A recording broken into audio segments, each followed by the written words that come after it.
And what's going on, guys? Kino Corner here. I haven't streamed in a little while.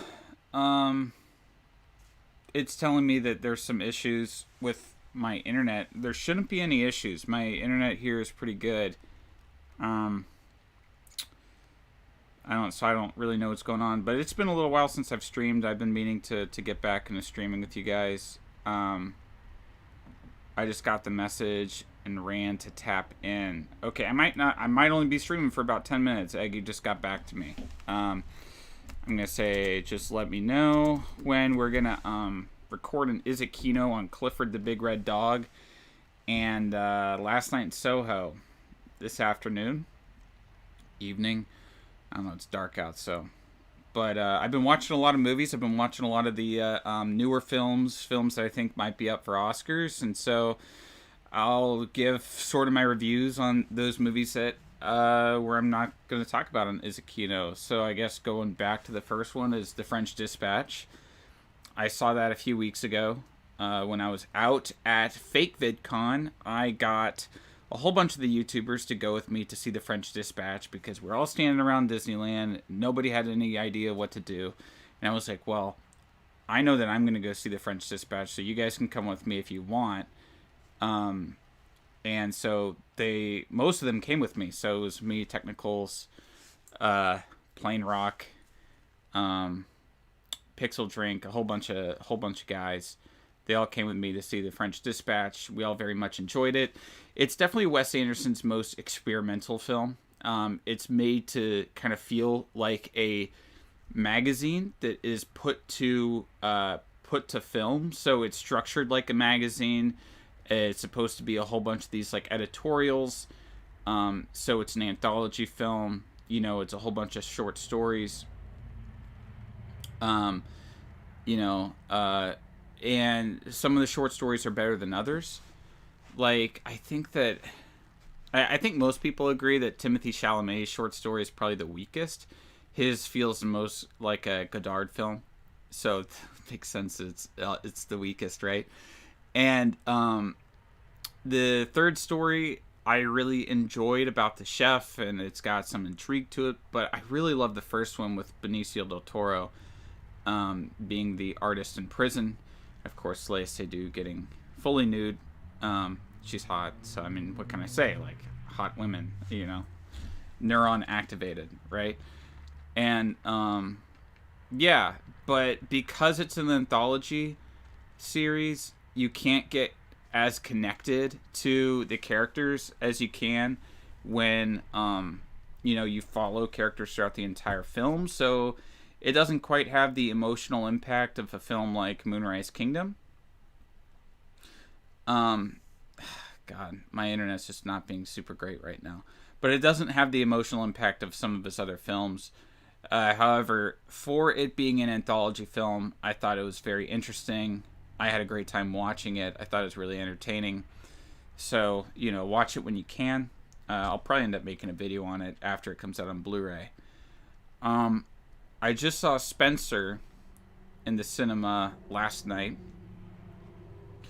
and I really enjoyed it. I'm a big fan of Pablo Larraín. I remember seeing his movie No in theaters when that came out. He shot that on Betamax, beta tape. And then I was a big fan of Jackie. And Spencer is really nice. It's beautifully shot. It's a beautifully shot film. 16 millimeter. Similar to Jack. Like, if you like Jackie, you're gonna like Spencer. But Spencer deals with paranoia and like OCD and like panic attacks, and it really makes you feel the same way that she's feeling in the scenes.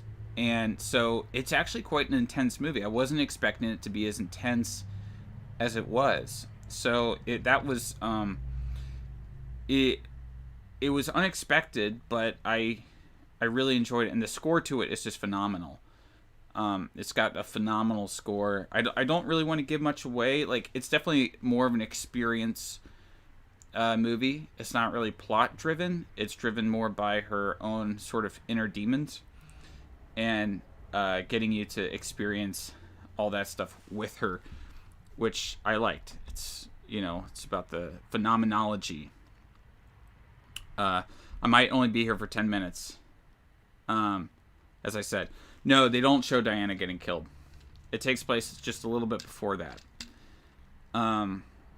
So then I saw Belfast.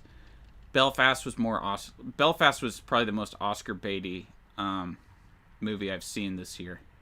It has its good moments. It's got good cinematography. It's got good acting in it. I like the kind of I like the Irish humor that it has throughout it, but it doesn't really come together that well. I've got to say, like, it works better in like short moments, and the ending was very Oscar baity.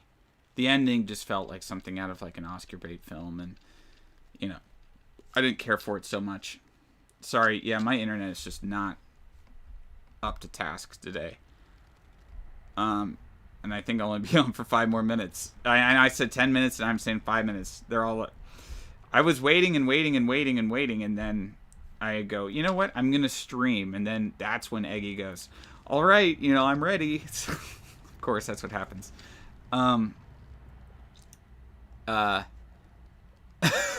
Porcelain. Favorite film is The Son of the Mask. I give it a 9 out of 10. What's up, Porcelain?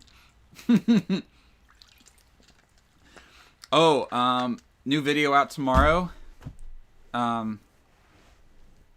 New video out tomorrow. It's going to be about Edgar Wright's early career as a filmmaker, and Negative XB has given me permission to use his song Scott Pilgrim Ruined a Whole Generation of Women in it, so I'll also be shilling a little bit of Negative XB in tomorrow's video. That's going to be fun. Yeah, Kino NFT, I should hit up Stone Toss, shouldn't I? Stone Toss can make a Kino Corner NFT. He did a whatchamacallit, NFT of a shooter. You know what? Venom, I think, is better than like any of the movies in the MCU. The new Venom.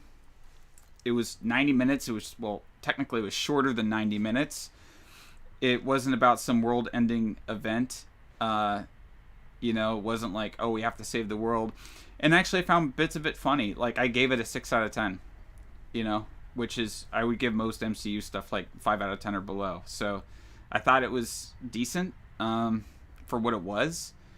It wasn't trying to be deep. It wasn't trying to be anything other than just a screwball sort of, weird comedy. And I thought it, honestly, I thought that it achieved that. And it was more interesting than anything I've seen in the MCU. And I saw Eternals. You guys can listen to my review of Eternals with Mumkey and Eggy that we released this last week. I hated Eternals. Eternals was so bad.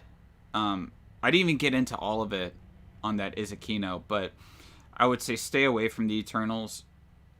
I only really wish that Marvel would continue making films like Eternals just so Marvel will like go under. Like I want more of those films just so that Marvel will just like lose all its money, Okay, guys. All right, so Mumkey is calling me. I've got to go. This is my shortest stream yet. Maybe I'll stream after. Is a Kino. So just just hold tight for now. I'll be back probably in like an hour. See you guys.